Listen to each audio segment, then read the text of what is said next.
ஸ்தோத்திரம். இந்த சனிக்கிழமை இந்த அதிகாலை 5:30 மணி அளவிலும் ஆண்டவராகிய இயேசு கிறிஸ்து தருகிற 790வது தேவ செய்தி.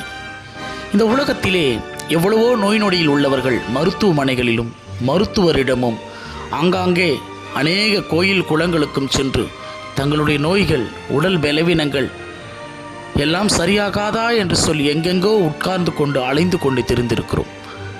இன்றைக்கு விடுதலையை கிடைக்கப் போகிற ஒரு உண்மையான ஒரு இடத்தை குறித்து இன்றைக்கு பார்க்க போகிறோம். பைபிளிலே லூக்கா 13வது அதிகாரத்தில் 16வது வசனம் சொல்லுகிறது, சாத்தான் 18 வருஷமாய் கட்டியிருந்த ஆபிரகாமின் குமாரத்தியாகிய இவளை ஓய்வு நாளில் இந்த கட்டிலிருந்து அவிழ்த்து விட வேண்டியதில்லையா என்று சொல்லி ஒரு வசனம்.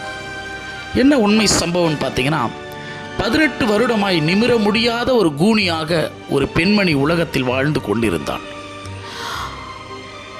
அவள் இந்த பூமியிலே எவ்வளவோ மனிதர்களால் வேதனைப்பட்டிருப்பாள், கேலி கிண்டலுக்கு ஆட்பட்டிருப்பாள், ஒரு நிமிர்ந்து ஒரு மனிதனுடைய முகத்தை பார்க்க முடியாதபடி அவலப்பட்டிருப்பாள். தனது வாழ்க்கையிலே ஒரு திருமணங்கள் கூட செய்து கொள்ள முடியாதபடி அவள் எந்த விதமான சந்தோஷங்களையும் அனுபவிக்காமல் வாழ்ந்து கொண்டிருப்பாள்.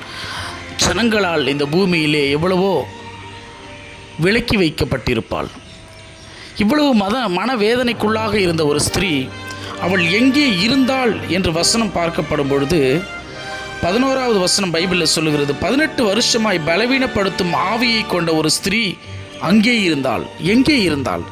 கர்த்தராகிய இயேசு கிறிஸ்துவுடைய ஓய்வு நாளில் ஜெப ஆலயத்தில் இயேசு கிறிஸ்து பிரசங்கம் செய்து கொண்டிருக்கப்படும் பொழுது அந்த சபையிலே உட்கார்ந்திருந்தாள். இன்றைக்கு நாம் எங்கெங்கோ உட்கார்ந்து அலைந்து கொண்டு தெரிந்திருக்கிறோம். இயேசு கிறிஸ்து என்ற ஒருவர் உண்டு. அவரால் முடியாத காரியம் ஒன்றுமில்லை. அவருடைய ஆலயத்தில் செல்லுங்கள், ஆண்டவராகிய இயேசு கிறிஸ்துவை நோக்கி பாருங்கள், நிச்சயமாய் அவரால் விடுதலை செய்ய முடியும். அன்றைக்கு 18 வருடமாய் நிமிர முடியாத ஒரு கூனியை கர்த்தராகிய இயேசு கிறிஸ்து தொட்டு சுகமாக்கினார். ஒரு பரிபூரணப்பட்ட சகல மனுஷனைப் போல அந்த பெண்மணியும் பிறகு இந்த உலகத்தினுடைய எல்லா சந்தோஷங்களையும் சுகங்களையும் நன்மைகளையும் பெற்றுக்கொண்டாள்.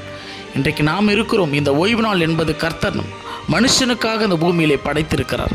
உலகத்தை படைத்த தேவன் இந்த ஓய்வு நாளில் அவரை தொழுது கொள்ளும் பொழுது நமக்கு அநேக நன்மைகளையும் அதிசயங்களையும் அற்புதங்களையும் நம் வாழ்க்கையில் செய்வதற்காக அவர் காத்து கொண்டிருக்கிறார். ரட்சிக்கிறதற்காக உங்களை அழைக்கிறார்.